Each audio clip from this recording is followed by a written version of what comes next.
Yeah, I'm right back at you like I never left, and I'm gonna go this hard to my last breath.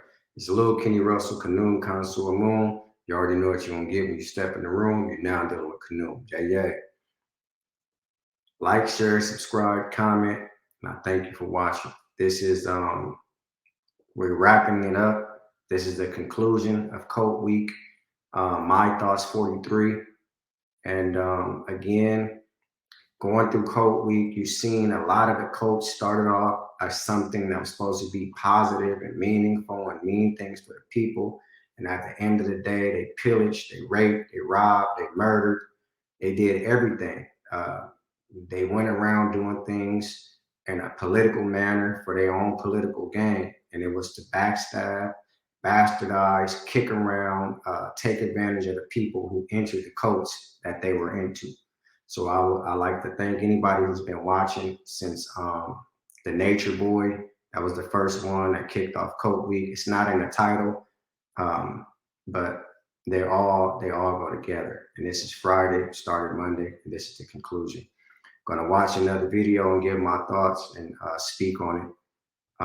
You can find the video anywhere you want and watch it in its entirety. I don't own the video. I'm not trademarking, infringing, or trying to take the guy's content. This is for fair use only.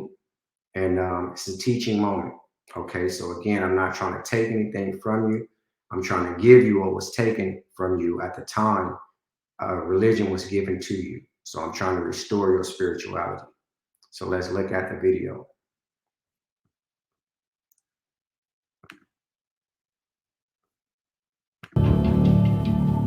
You didn't have any free time. Yahweh ben Yahweh exercised lots of control on life.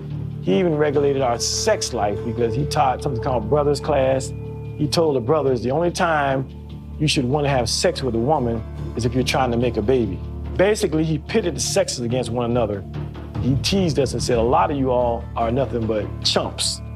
So you held off, you put those emotions and feelings off because you wanted to prove to Yahweh and to prove to your wife that you weren't a chump. We go weeks and months without having sex.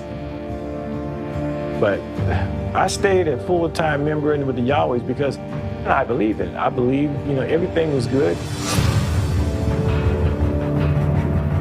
As I know now, Yahweh ben Yahweh was exploiting the whole sexual dynamic for his own gain because Yahweh ben Yahweh was having sex with single women and married women. In hindsight, I found out that he basically wanted my wife. Yahweh ben Yahweh was not the holy man he said he was.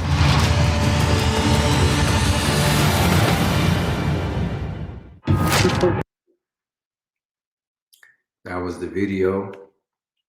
The gentleman that was speaking, again, a great brother. I just spoke about him before in another video. I forgot why I was speaking about him, but he's a cult enthusiast. He know all about cults. He was actually a survivor of that cult, Yahweh ben Yahweh.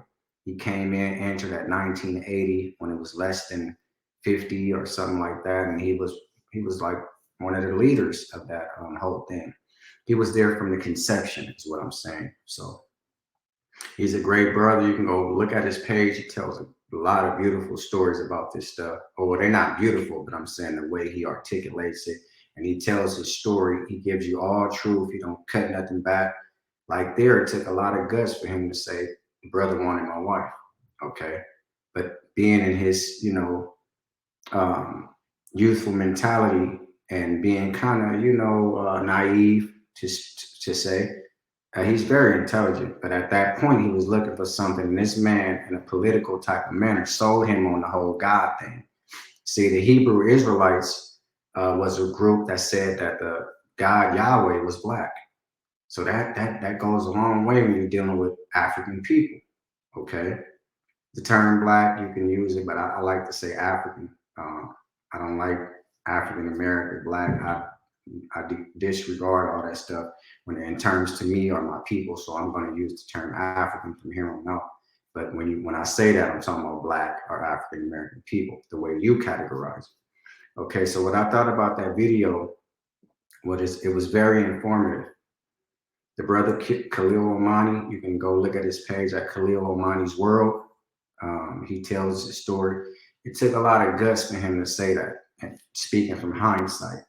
See, when he was in it, he didn't see it like that. And then some things came to him as he went through different little situations. I remember one story he told about Yahweh being Yahweh. He had a thing like a quota. You go out and hustle a neighborhood, and I believe they were in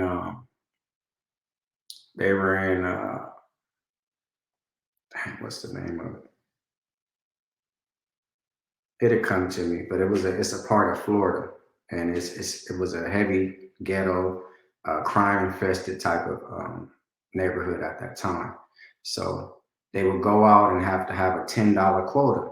You know, when they would make soaps, I think a lot of the brothers, well, Yahweh Ben Yahweh was an entrepreneur, and he got a lot of that stuff from being in the Nation of Islam.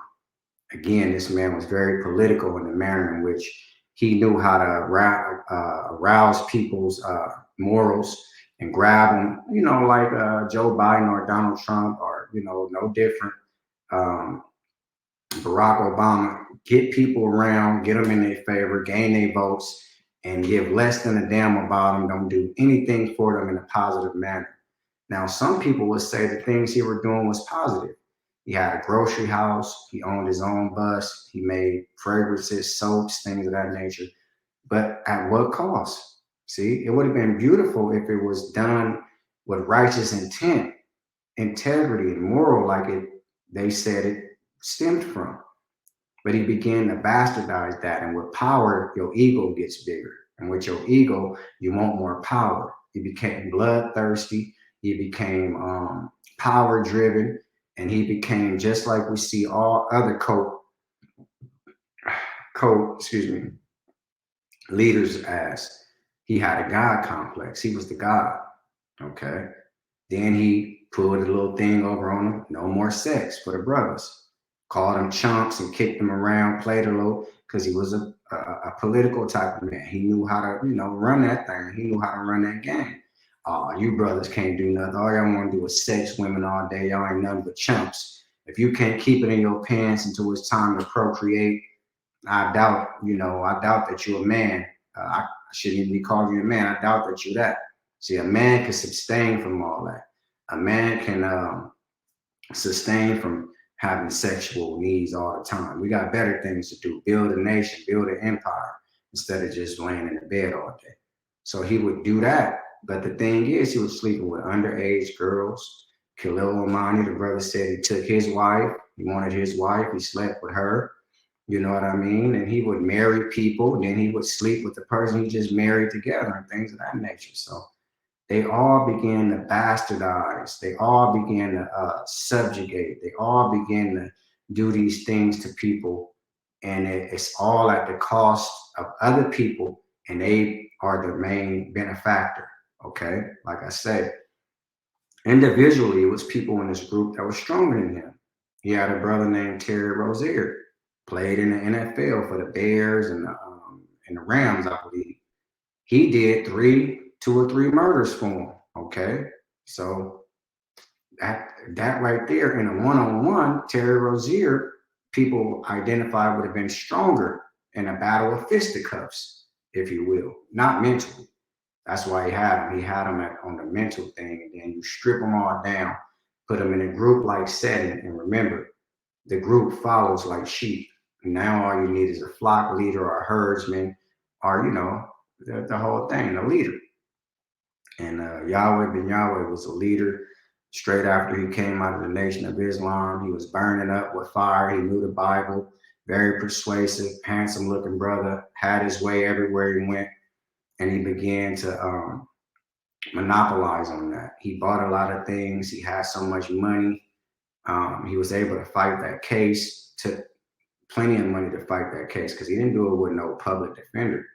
He did it with money that he gained and grabbed off all these people. The quota, I was speaking about that. I'm going all over the place.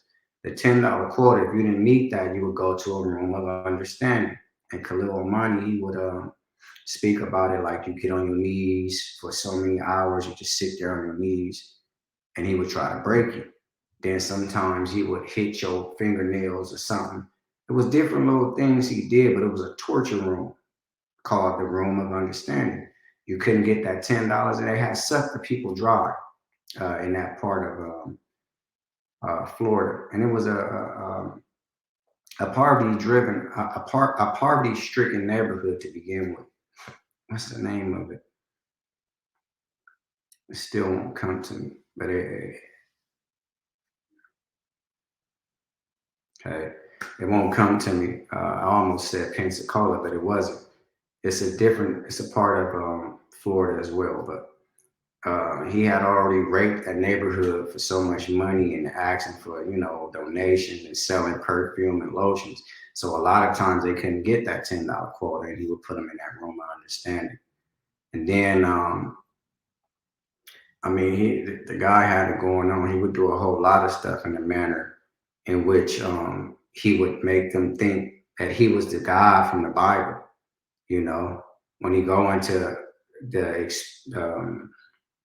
the distinct characteristics of this Jesus the Christ, or this Lord, or Yahweh and Yahweh, he would pretty much describe himself, because I heard people say he had the fiery eyes, he had that beard, and this is the way it described him in the Bible. He had the brass skin, so people really thought he was a God sent, But at the end of the day, all cult leaders displayed the same thing, the God concept. They wanted to be God. And at the end of the day, we found out that they all were gods. They were goddamn fools. Okay. So all these people that wanted to be gods, they were in their own way. They was a goddamn fool. Okay. So to wrap up this cult week, I want to say thank everybody who watched all the cult videos. I really appreciate it.